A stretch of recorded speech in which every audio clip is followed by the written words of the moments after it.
दोस्त, यदि आप किसी टेक्निकल एग्ज़ाम की तैयारी कर रहे हैं तो उसके लिए मैं बहुत ही इम्पोर्टेंट आपका एक डाउट क्लियर करने वाला हूं कि आप जल्द से जल्द नौकरी कैसे पा सकते हैं।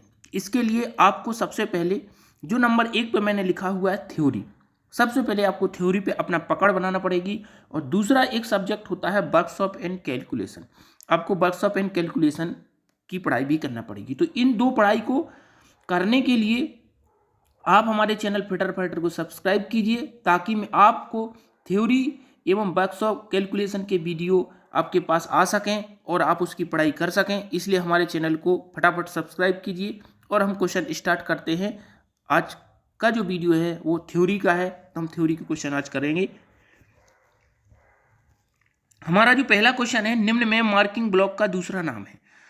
तो इसमें हमें क्वेश्चन कैसे समझना है ये आप बात समझिए। मार्किंग ब्लॉक, इसमें जो इसका जो मेन शब्द है वो है मार्किंग ब्लॉक।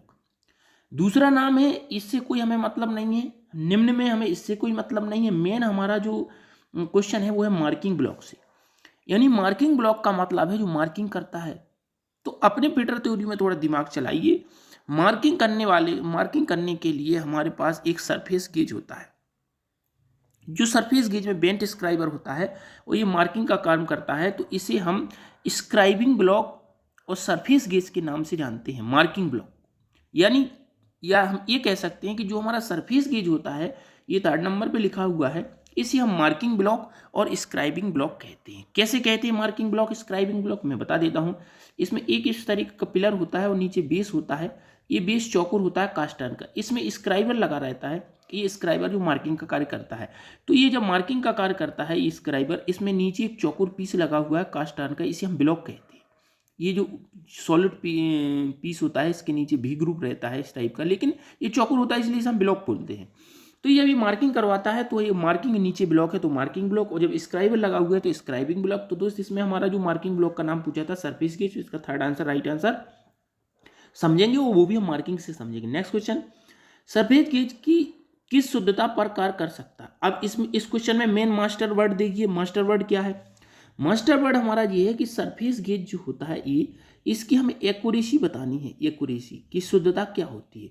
तो जो हमारा सरफेस गेज होता है वो स्टील रूल के सिद्धांत पर कार्य करता है। जो हमारी पटरी होती है, जो हमारा फुटा होता है, उसके सिद्धांत पर कार्य करता है। तो हमारा सरफेस गेज जब पटरी के सिद्धांत पर, पटरी पर आधारित है, तो पटरी की शुद्धता 0.5 mm होती है जो हमारा स्टील रूल रहता है।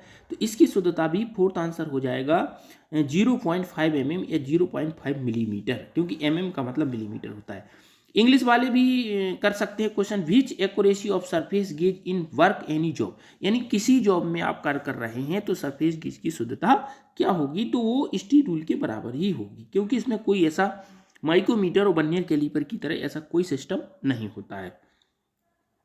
स्क्राइबर को सतह के साथ कितना एंगल बनाना चाहिए? जो स्क्राइबर होता है जिससे हम लाइन खींचते हैं, अब स्क्राइबर, इसमें मेन वर्ड हमें ढूंढना है। मेन वर्ड हमारा जो रहेगा स्क्राइबर रहेगा, और इसमें एंगल रहेगा और सतह रहेगी। यानी हमें सतह के साथ क्या एंगल बनाना है। तो जब भी हम किसी स्क्राइबर से, ये स्क्राइबर इस तरीके से मान लीजिए, मतलब बेंट स्क्राइबर है और ये हमारी ये सतह है, इस सतह पे ये लाइन खींच रहा है, तो इस सतह पे ये लाइन खींच रहा है, तो ये कितने डिग्री का एंगल बनाना चाहिए?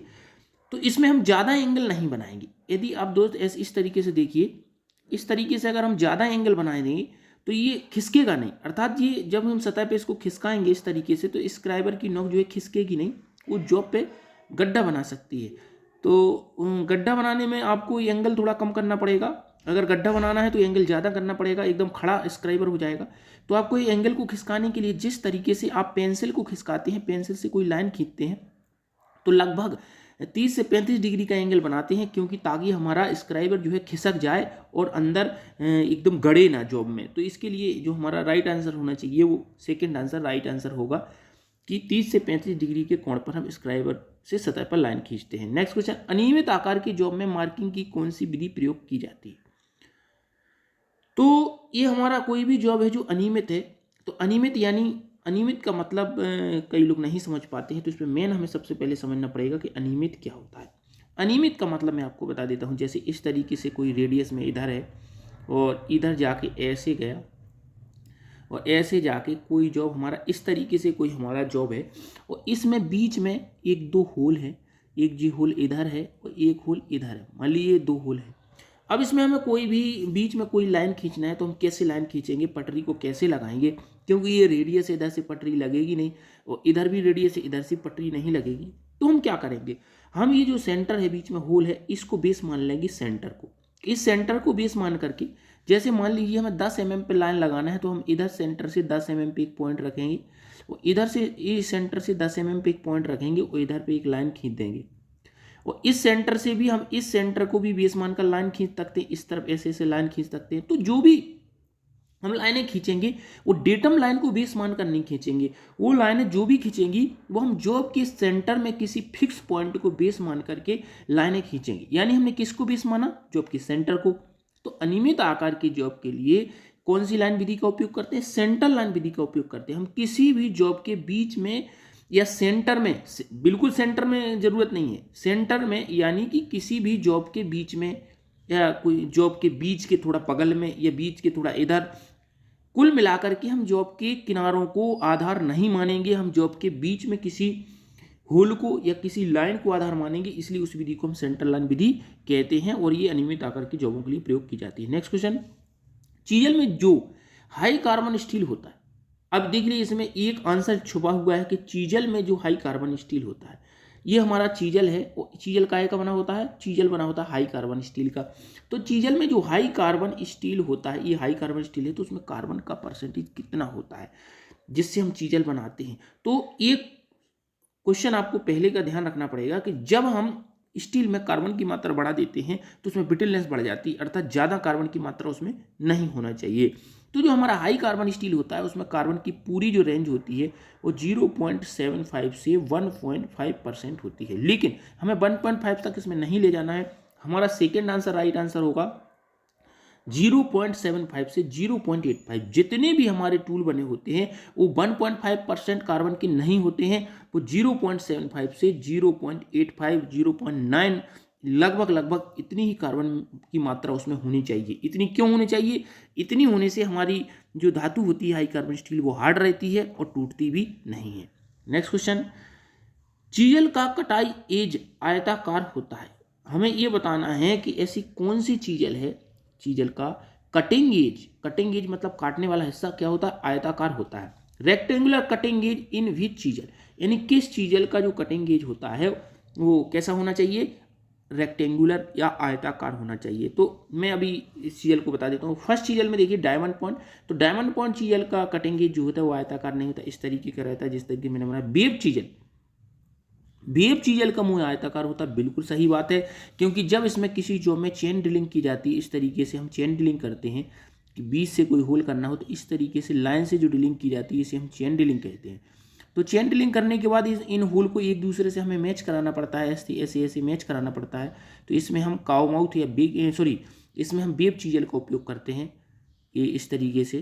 तो इसका आंसर जो हो जाएगा वेब चीजल हो जाएगा। जो बासर काटने के लिए होता है वो काउ माउथ चीजल होता है, तो ये आंसर इसका नहीं होता। सॉफ्ट मटेरियल में ऑल इसका होगा नहीं, तो इसका सेकेंड आंसर राइट आंसर हो जाएगा वेब चीजल।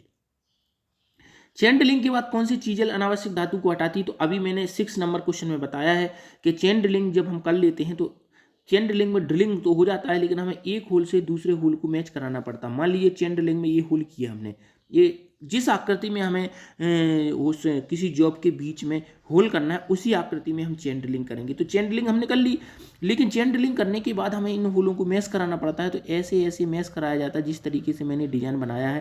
तो ये आयताकार, देखिए आयताकार डिजाइन बन रहा है। तो इसके लिए हम किस चीजल का उपयोग करते हैं, अभी मैंने बताया वेब चीजल, तो इसका आंसर जो है वेब चीजल राइट आंसर हो जाएगा।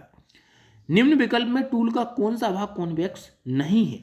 अब कभी भी दोस्त ध्यान रखना एक चीज का, आपने ये तो देख लिया टूल का और कॉन्वेक्स, लेकिन बाद में भी ध्यान देना है नहीं। अगर आपने कॉन्वेक्स देख लिया कि कॉन्वेक्स होता है तो आप कॉन्वेक्स वाला आंसर लगा दोगे, कॉन्वेक्स नहीं होता है तो आपको उल्टा, जस्ट उल्टा आंसर लगाना है। तो देखिए आप, चीजल का कटाई भाग यानी चीजल का कटिंग एज, तो चीजल का कटिंग एज तो कॉन्वेक्स होता है, तो इसलिए आंसर नहीं होगा। फाइल का फेस, फाइल के फेस पर भी कॉन्वेक्सिटी होती है, तो ये भी नहीं है। पुली का फेस, पुली के फेस पर भी कॉन्वेक्सिटी होती है, तो बचा क्या, बचा आरी का फेस। आरी जो हमारी होती है हेक्साब्लेड जो रहती है इस तरीके से, इस तरीके से हेक्साब्लेड होती है। तो इसका जो फेस होता है इसमें ये फ्लैट होता है, बिल्कुल हेक्साब्लेड का जो फेस होता है फ्लैट होता है, इसमें कॉन्वेक्स नहीं होती है। तो इसका फोर्थ आंसर राइट आंसर हो जाएगा। तो नहीं वाले क्वेश्चन में आपको दिमाग चलाना है। और मित्र एक चीज का और भी ध्यान रखना है, जब आप क्वेश्चन में दिमाग चलाओगे तो इसी दिमाग की आपको नौकरी मिलना है और इसी दिमाग का आपको पैसे मिलना है। बिना दिमाग का पैसा तो कहीं नहीं मिलता है, कोई आपको चवन्नी भी नहीं देगा बिना दिमाग के। आप दिमाग चलाओगे तो आपको ऊपर पैसों की बरसात हो जाएगी। तो हम नेक्स्ट क्वेश्चन करते हैं। चीजल के पॉइंट एंगल का सही विकल्प है। चीजल का पॉइंट एंगल के बारे में हमें देखना है कि क्या विकल्प लिखा गया। माइल्ड स्टील के लिए 55 डिग्री, माइल्ड स्टील के 55 डिग्री, ये आंसर सही है। पीतल के लिए 60 डिग्री, तो दोस्त पीतल के लिए 60 डिग्री। इसके बाद कास्ट आयरन के लिए 60 डिग्री। इसमें दोस्त क्वेश्चन में थोड़ा गड़बड़ हुआ है, इसमें ये लिखना चाहिए चीजल के पॉइंट एंगल का सही विकल्प नहीं है, इधर नहीं होना चाहिए। ये नहीं वाला क्वेश्चन है, ये मेरे टाइपिंग में गड़बड़ हो गया है, ये नहीं समझिए। चीजल के पॉइंट एंगल का सही विकल्प नहीं है। तो माइल्ड स्टील के लिए पहला वाला तो सही है, तो ये आंसर नहीं होगा क्योंकि हमें नहीं वाला आंसर देखना है। पीतल और कास्ट आयरन के लिए 60-60 लिखा है। इन दोनों पॉइंट पर आप गौर कीजिए। कास्ट आयरन अधिक हार्ड होता है, तो अधिक हार्ड होता है तो कास्ट आयरन के लिए 60 डिग्री एंगल हो सकता है, तो ये आंसर सही होगा। हाई कार्बन स्टील के लिए 70 और हार्ड होता है, तो ये आंसर भी सही होगा, अर्थात नहीं होगा। तो पीतल के जो एंगल होता है, पीतल के लिए लगभग जो एंगल रखा जाता है 50 डिग्री का एंगल होना चाहिए, 45 से 50 डिग्री का एंगल होना चाहिए पीतल के लिए। तो पीतल के लिए 60 डिग्री आंसर गलत होगा। इसलिए जब ये गलत है तभी ये हमारा एग्जाम के लिए यही आंसर सही है, क्योंकि नहीं पूछा गया है।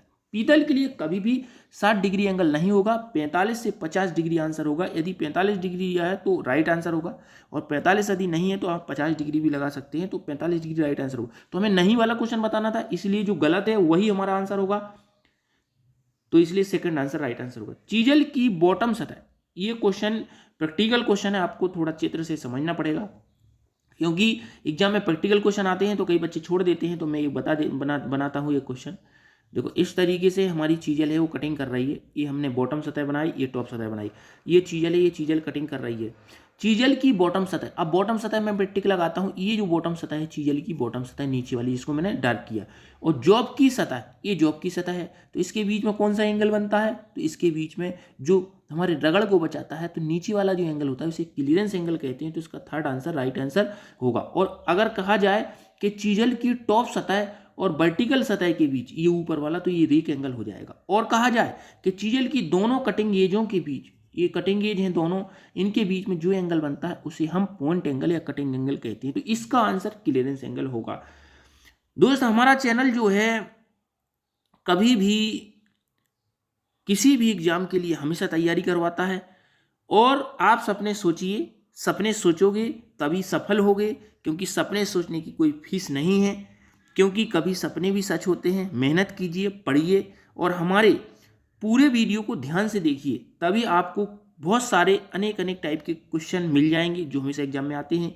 तो हम 11th क्वेश्चन करते हैं। क्लीयरेंस कौन होता है, इनक्लीयरेंस कोण बताना है। तो ये अभी हमने बताया क्लीयरेंस एंगल, और ये कौन सा एंगल है, ये है इनक्लीयरेंस एंगल। तो इनक्लीयरेंस एंगल कैसा होता है वो बताता हूं मैं। इसके लिए फिर से हमें एक चीजल को बनाना पड़ेगा, तो हम चीजल बनाते हैं। इस तरीके से हमारा जो है चीजल, ये चीजल है, तो इस तरीके से ये बॉटम पे टच होता है, इस तरीके से ऊपर नीचे। इनक्लीयरेंस एंगल किसे कहते हैं, इनक्लीयरेंस एंगल में जो बीच से एक सेंटर लाइन मैंने खींच दी, किससे सेंटर लाइन खींची मैंने, बीच चीजल के पॉइंट एंगल से। तो हमारा ये पॉइंट एंगल दो भागों में बट गया। पॉइंट एंगल दो भागों में, आधा पॉइंट एंगल नीचे है, आधा पॉइंट एंगल ऊपर है। तो हमारा इनक्लीयरेंस एंगल जो होता है, इनक्लीयरेंस एंगल होता है जॉब की सतह से आधे पॉइंट एंगल तक, जो मैंने एरो बनाया है। यानी कि इसमें क्लीयरेंस एंगल पूरा रहेगा नीचे का, और पॉइंट एंगल आधा रहेगा। तो देख लीजिए किसमें है, ये देखिए चौथे आंसर में दिखा गया है। चौथा आंसर राइट आंसर होगा 1/2 कटाई एंड क्लीयरेंस कोण। तो इसका फोर्थ आंसर राइट आंसर होगा। दोस्त क्लीयरेंस एंगल अलग होता है, इंक्लाइंड एंगल अलग होता है। इंक्लाइंड एंगल में आधा कटिंग एंगल होता है और पूरा क्लीयरेंस एंगल होता है, और इंक्लाइंड एंगल को ही झुकाव एंगल कहते हैं। तो कभी भी चीजल का आपको झुकाव एंगल बताना हो तो उसे इंक्लाइंड एंगल बताइए, और झुकाव एंगल की वैल्यू निकालना हो तो आधे पॉइंट एंगल में क्लियरेंस एंगल ऐड कर दो तो आपका झुकाव एंगल निकल आता है। जैसे नॉर्मल कार के लिए झुकाव एंगल 40 डिग्री लिखा है अपनी बुक्स में, 40 डिग्री कैसे आता है? साधारण कार के लिए पॉइंट एंगल 60 डिग्री होता है, तो 60 का आधा कितना हो गया 30, और क्लियरेंस एंगल कितना होता है साधारण कार के लिए 10 डिग्री, तो 30 में हम 10 जोड़ेंगे तो हमारा 40 डिग्री झुकाव एंगल आ जाएगा। नेक्स्ट क्वेश्चन, चीजल के तीनों कोणों का योग क्या होता है? चीजल में 3 कोण होते हैं, अभी अभी मैंने बताया है कि जो बीच में जो रहता है इसे हम पॉइंट एंगल बोलते हैं, ऊपर का रेक एंगल होता है, नीचे का क्लियरेंस एंगल होता है। अब देखिए इन तीनों को जोड़ोगे तो ये कितना डिग्री बन रहा? तीनों को जोड़ने पर 90 डिग्री बन रहा। अब 90 डिग्री हम देख लेते हैं, सेकंड आंसर में 90 डिग्री दिया, लेकिन हमें और ऑप्शन पे भी ध्यान रखना पड़ेगा। π/2 रेडियन, π/2 रेडियन का मतलब भी 90 डिग्री होता है। एक समकोण का मान भी 90 डिग्री होता है, इसलिए इसका फोर्थ आंसर राइट आंसर होगा, क्योंकि सभी इसमें मैच कर रहे हैं। सभी मैंने इसलिए दिए हैं क्योंकि कभी एग्जाम में π/2 रेडियन आएगा, कभी 90 डिग्री आएगा, कभी एक समकोण आएगा, इसलिए तीनों आप याद कीजिए कि तीनों की वैल्यू इक्विवेलेंट होती है और तीनों आंसर सही होंगे, तो इसलिए सभी आंसर होगा। मैं एक बार इंग्लिश पढ़ देता हूं। Which marking media use on a rough surface, इसमें टफ लिखा हुआ है, इसको रफ लिखना चाहिए था, ये इधर रफ होगा, ये रफ सरफेस होगा। रफ सरफेस यानी कि हम रफ सरफेस पर किस मार्किंग मीडिया का उपयोग करते हैं? तो रफ सरफेस पर चॉक पाउडर का उपयोग किया जाता है, तो इसका सेकेंड आंसर जो है राइट आंसर हो जाएगा। पॉलिश और फिनिश की हुई सतह पर हम 2 मार्किंग मीडिया का उपयोग कर सकते हैं, हम प्रूशियन ब्लू का भी कर सकते हैं और कॉपर सल्फेट का भी कर सकते हैं। नीचे देखिए तीसरे नंबर पे लिखा हुआ प्रूशियन ब्लू और पहले नंबर पे कॉपर सल्फेट, इनका हम जो है फाइलिंग की हुई सतह पे कर सकते हैं। इसका सेल्यूलर लेकर जो होता है ये वार्निश होता है, ये पेंट होता है, इसका हम जो है फिनिश कार्यों के लिए इसका भी उपयोग कर सकते हैं। नेक्स्ट क्वेश्चन, हम किस सरफेस प्लेट पर 20% से कम हाई स्पॉट नहीं होना चाहिए? एक क्वेश्चन हाई स्पॉट का है। सबसे पहले आपको हाई स्पॉट की थ्योरी मालूम होना चाहिए। जिस सतह पर हाई स्पॉटों की संख्या जितनी अधिक होगी हमारी वो सतह उतनी शुद्ध होगी। हाई स्पॉट से आप स्पॉट से ये मत समझना कि जिस पे स्पॉटों की संख्या ज़्यादा है वो रफ है। आप यदि ऐसा समझ रहे हैं तो गलत समझ रहे हैं। जिस पर स्पॉटों की संख्या जितनी अधिक होगी उस सतह की फिनिशिंग उतनी अच्छी होगी। तो इसमें जो हाई स्पॉट होते हैं एक सरफेस प्लेट पर 20% होते हैं, एक पर 10% होते हैं और एक पर 5% होते हैं। तो जिस पर हाई स्पॉट 20% से कम ना हो, अधिक हो, कम नहीं होना चाहिए, इसमें नहीं लिखा हुआ है, देख लीजिए आप क्वेश्चन में नहीं लिखा हुआ है। तो जिसमें 20% से अधिक अच्छे होते हैं वो ए ग्रेड की सरफेस प्लेट होती है, तो इसका फर्स्ट आंसर राइट आंसर होगा। 20% से अधिक हो सकते हैं लेकिन कम हाई स्पॉट नहीं होना चाहिए। यदि कम हो जाएंगे तो 10% में आ जाएगा, वो बी ग्रेड की हो जाएगी, और कम हो जाएंगे 5% हो जाएगा, वो सी ग्रेड में आ जाएगी। नेक्स्ट क्वेश्चन हम करते हैं, सही विकल्प पहचानो। इस क्वेश्चन में हमें सही विकल्प पहचानना। B block A B grade में, तो B block A B grade में पाए जाते हैं, सत्य बात है बिल्कुल। गुनिया ए बी ग्रेड में, बिल्कुल ये भी सही बात, सत्य बात है। Parallel block A B grade में, ये भी सही बात है। और surface plate A B grade में, ये गलत बात है। तो अब इसमें क्या है, इस क्वेश्चन में भी थोड़ा मिस्टेक, इसमें भी सही विकल्प ये देखना चाहिए था इसमें कि सही विकल्प नहीं है, इसमें भी ये नहीं वाला है। देखिए मैंने भी गलती की है, तो एग्जाम में आप भी इसी तरीके की गलती कर सकते हो कि मेरी तो देखो कट रही है, आपको एग्जाम में पास करना है, हम तो ठीक है हमारा, तो आपको नहीं वाला समझाना है। ये इसका क्वेश्चन आप ध्यान से पढ़िए, सही विकल्प नहीं है, क्वेश्चन ये रहेगा कि सही विकल्प नहीं है। अब इसको कैसे समझना है आपको कि सही विकल्प कैसे? सबसे पहले एक पॉइंट आप याद कीजिए, जिसमें ब्लॉक आता है, जिस शब्द में ब्लॉक आता है, देखिए इसमें पैरेलल ब्लॉक, इसमें 2 आया तो ए बी ग्रेड में होते हैं। गुनिया जो होता है हमारा try square A B grade में होता है, तो 3 जो रहेंगे ए बी ग्रेड में रहेंगे। जो सरफेस प्लेट होता है वो ए बी ग्रेड में नहीं होता, 1-2 में होता। अब इसको कैसे याद रखोगे? प्लेट से याद रखोगे। देखो मकर संक्रांति का समय अभी निकला है, प्लेट जो रहेगी प्लेट में लड्डू आएंगे, तो लड्डू ए बी ग्रेड में नहीं आएंगे, लड्डू 1-2 ग्रेड में आएंगे, 1 लड्डू 2 लड्डू 3 लड्डू। तो प्लेटें जितनी भी होती हैं, चाहे वो एंगल प्लेट हो, चाहे सरफेस प्लेट हो, चाहे कोई भी प्लेट हो, प्लेट का ग्रेड जो चलता है वो 1-2 में चलता है। और ब्लॉक जितने भी होते हैं वो ए बी ब्लॉक होते हैं। जैसे हमें नौकरी मिलेगी, नौकरी मिलने के बाद हमें जो है क्वार्टर मिलेगा, मकान मिलेगा रहने के लिए, तो जब हमें मकान रहने के लिए मिलेगा तो उसमें टाइप होंगे, type A, type B, type C, और उसमें ब्लॉक रहेंगे, A block, B block, C block. तो जितने भी ब्लॉक होते हैं, ये ट्रिक आप समझिए, ध्यान कीजिए बिल्कुल, ये वीडियो की सबसे इंपॉर्टेंट ट्रिक है। ब्लॉक जो होते हैं हमारे मकान होते हैं ए बी, तो ब्लॉक ए बी में आएंगे, चाहे वो बी ब्लॉक हो, पैरेलल ब्लॉक हो, स्टेप ब्लॉक हो, कोई भी ब्लॉक हो, ए बी ग्रेड में आएगा। प्लेटें जितनी में होंगी वो 1-2 में आएंगी, वो हमें लड्डू से समझना है। भी ब्लॉक 100/5-40 मिलीमीटर IS 2011 में भी ब्लॉक की लंबाई क्या होगी? हमें इसमें ये जो है स्पेसिफिकेशन लिखा हुआ है, देखिए इंग्लिश में भी लिखा हुआ है, इंग्लिश में आप अच्छे से समझ सकते हो। वी ब्लॉक 100/5-40 mm में जो है लेंथ क्या होती है, तो जो लेंथ होती है वो सबसे आगे लिखी जाती है, तो इसकी लेंथ होगी 100 मिलीमीटर। एग्जाम में कभी मिलीमीटर की जगह मीटर भी वो लिख सकता है, तो ध्यान रखना है कि मिलीमीटर ही आपको लगाना है, मीटर वाला आंसर नहीं लगाना। 5-40 जो होता है, ये जो वी ब्लॉक होता है, ये वी ब्लॉक ये छोटी रोडों को भी पकड़ सकता है, बड़ी व्यास की रोडों को भी पकड़ सकता है, जैसे जिस तरीके से मैंने इधर पकड़ा है। तो इसका आंसर जो है 5 से 40 mm इसका साइज होगा कि कितने व्यास से कितने व्यास तक की जो रोडों को पकड़ सकता है, तो कम से कम 5 mm और अधिक से अधिक 40 mm। IS नंबर होता है जो हमारी इंडिया सरकार द्वारा मिलता है, तो ये इससे हमें कोई मतलब नहीं है। नेक्स्ट क्वेश्चन, इस वी ब्लॉक का नाम हमें बताना है। तो दोस्त वी ब्लॉक का नाम आप कैसे समझोगे, मैं सारे वी ब्लॉक की एक ट्रिक बता देता हूँ।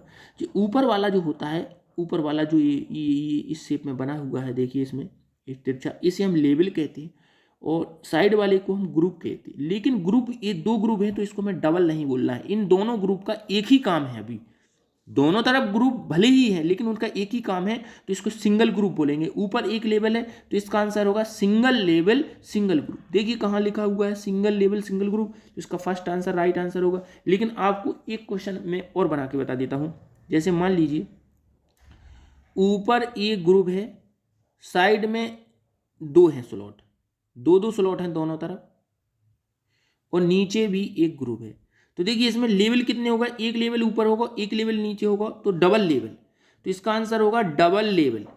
और देखिए दो ग्रुप हैं, लेकिन दो से चार नहीं समझना है आपको, दो से दो ही काम करेगा ये, तो दो ही काम करेगा तो इसको डबल ग्रुप, तो इसका आंसर होगा डबल लेवल डबल ग्रुप। जो मैंने नीचे बनाया इसका answer double level double group होगा। हमें जो दो ग्रुप हैं वो एक ही काम के लिए दो काम कर सकता है, दो ग्रुप है तो दो काम करेगा, और एक एक ग्रुप होगा तो एक एक काम करेगा। तो इस तरीके से आप किसी भी ब्लॉक का आंसर आप बता सकते हो। लास्ट में जैसे ही वीडियो के पूरे क्वेश्चन हो जाएंगे तो मैं एक भी ब्लॉक बनाऊंगा, उस भी ब्लॉक का नाम आपको हमें कमेंट्स में देना है। तो अभी हम नेक्स्ट 18 क्वेश्चन करते हैं। किस सरफेस प्लेट की शुद्धता अधिक समय तक बनी रहती है? ऐसी कौन सी सरफेस प्लेट होती है जिसकी शुद्धता अधिक समय तक रहती है? तो एक ग्रेनाइट सरफेस प्लेट होती है जो पत्थर की बनी होती है, उस पर स्क्रैच से ज़्यादा इफेक्ट नहीं होता है। तो इसका answer third answer right answer होगा कि ग्रेनाइट सरफेस प्लेट की शुद्धता अधिक समय तक बनी रहती है। निम्न में कोण मापी यंत्र नहीं है। अब इसमें भी देखिए मैंने इसमें नहीं लिख दिया है, ठीक है। तो हमें ये समझना है कि कौन सा कोण का मेजरमेंट नहीं करता है। Which of the following is not an angle measuring machine. अब इसमें मापी की जगह वो मशीन लिख दिया है, इससे आप टेंशन मत लीजिए। हमें कोण मापी को समझना है कि कौन सा कोण नहीं मापेगा। तो इसमें देखिए बेवल प्रोटेक्टर, ये तो कोण मापेगा, तो ये आंसर नहीं होगा। बर्नियर बेवल प्रोटेक्टर ये भी कोण को मापेगा। साइन बार ये भी कोण को 1 मिनट की एक्यूरेसी में कार्य करता है। ये बहुत ही इंपॉर्टेंट क्वेश्चन है। तो हमारी जो एंगल प्लेट होती है, तो अब आपको इसको एंगल प्लेट जो होती है, तो हमारा पहले तो आंसर हम लगा देते हैं, चौथा आंसर, ये एंगल प्लेट जो होता है वो कोण को नहीं मापता है। अब आप कैसे समझोगे? देखिए इसमें प्रोटेक्टर है, इसमें प्रोटेक्टर है, प्रोटेक्टर का मतलब होता है चांदा। चांदा जो होता है ये कोण में कार्य कर सकता है, तो दो आंसर तो हैं। अब साइन बार भी 1 मिनट में कार्य करता है, आपको आज मालूम है ये बात। तो साइन बार भी कोण में चेक कर सकता है, माप सकता है, ठीक है। लेकिन एंगल प्लेट जो होता है, एंगल प्लेट कोण से रिलेटेड नहीं है। एंगल प्लेट में किसी भी, वो जो बंडू ग्रेड मैंने अभी बताया था, ये किसी भी जॉब को 90 डिग्री में होल्ड कर सकता है। ये एक होल्डिंग डिवाइस है, ये कोण के रिलेटेड कोई भी मेजरमेंट और चेकिंग नहीं करता है। तो ये क्वेश्चन कई बार एग्जाम में आ चुका है। नेक्स्ट क्वेश्चन, कास्ट आयरन की चिपिंग के लिए चीजल का पॉइंट एंगल क्या होता है? पिछले क्वेश्चन में मैं बता चुका हूं कि कास्ट आयरन हार्ड होता है, इसलिए 60 डिग्री के कोण पर हम इसे है पॉइंट एंगल रखते हैं। और मैंने एंगल लिखे हुए हैं, जो 70 डिग्री होता है हाई कार्बन स्टील के लिए होता है, 45 डिग्री होता है ये हमारा पीतल के लिए होता है, 55 डिग्री होता है माइल्ड स्टील के लिए होता है, 30 डिग्री होता है एल्युमिनियम और कॉपर के लिए होता है। ये सारे एंगल लिखे हुए मैंने 5 ऑप्शन इसीलिए दिए हैं। नेक्स्ट क्वेश्चन, चित्र में चीजल का क्लियरेंस एंगल बताओ। अभी मैंने 2 चित्र बना के आपको समझाए हैं कि जो जॉब के साथ और चीजल की बॉटम सतह के साथ जो एंगल बनता है, जो उसे जैसे सी बन रहा है, जो सी एंगल, तो ये एंगल जो होता है एक क्लियरेंस एंगल होता है। इसका थर्ड आंसर राइट आंसर होगा। और भी मैं बता देता हूं, जो बीच में बी बन रहा है, दोनों कटेंगे, जो बीच ये पॉइंट एंगल है, और जो ऊपर ए बन रहा है ये रेक एंगल है। तो इसका खैर हमारे क्वेश्चन का आंसर सी आंसर होगा। नेक्स्ट क्वेश्चन, निम्न में ग्रेनाइट सरफेस प्लेट की विशेषता नहीं है। देखिए इसमें भी नहीं लिखा हुआ है। हमें अब इस क्वेश्चन को कैसे समझना है? हमें इसकी विशेषता को हटाते जाना है। तो विशेषता को हम हटाते जाएंगे तो विशेषता नहीं, अर्थात जो विशेषता नहीं है वो हमें पता चल जाएगी। देखिए स्क्रैच उत्पन्न होता है, स्क्रैच उत्पन्न होना, तो ये तो विशेषता नहीं, इसको हम नहीं हटाएंगे। जंग रोधी, तो ये तो जंग रोधी होती है, ये तो हट गया। ठोस और स्थायी मटेरियल, सॉलिड मटेरियल होता है। सूक्ष्मता बनाए रखना, ये भी रखता है। तो देखो ये तीनों विशेषताएं हैं। सेकंड विशेषता है, थर्ड विशेषता है, फोर्थ विशेषता है, लेकिन पहली वाली इसकी विशेषता नहीं है, यानी स्क्रैच उत्पन्न होना इसकी विशेषता नहीं है। तो फर्स्ट आंसर राइट आंसर होगा इसकी, स्क्रैच उत्पन्न होना इसकी विशेषता नहीं है। ठीक है ना, तो हमें विशेषता नहीं वाला बताना है, तो इस तरीके से आप क्वेश्चन कर सकते हैं। नेक्स्ट क्वेश्चन, चित्र में स्क्राइबर स्नग बताएं। इसमें मैंने बहुत सारे ऑप्शन लिखे हैं जितने भी आपके चित्र में थे, ताकि आपका एक ही क्वेश्चन में पूरा डाउट क्लियर हो जाए। स्क्राइबर स्नग पहले बताऊंगा। सबसे पहले मेन हमारा जो इसमें कीवर्ड है वो कीवर्ड रहेगा स्क्राइबर स्नग। कीवर्ड का मतलब होता है मेन वर्ड। स्क्राइबर, देखिए स्क्राइबर जो है वो एच नंबर पे स्क्राइबर लगा हुआ है, तो स्क्राइबर को जो पकड़ेगा भाई, स्क्राइबर को जो टाइट करेगा, ठीक है, वही स्क्राइबर स्नग कहलाएगा। तो स्क्राइबर को पकड़ने का कार्य कौन कर रहा है, ये कर रहा है हमारा, स्क्राइबर को पकड़ने का कार्य ये कर रहा है, इसलिए हमारा स्क्राइबर स्नग ए हो जाएगा। स्क्राइबर को लॉकिंग करेगा वो सी करेगा, स्क्राइबर होगा वो एच होगा, पिलर होगा वो डी होगा, हमारा रॉकर एडजस्टिंग स्क्रू होगा वो बी होगा, और रॉकर आर्म ई होगा, रॉकर आर्म ई होगा।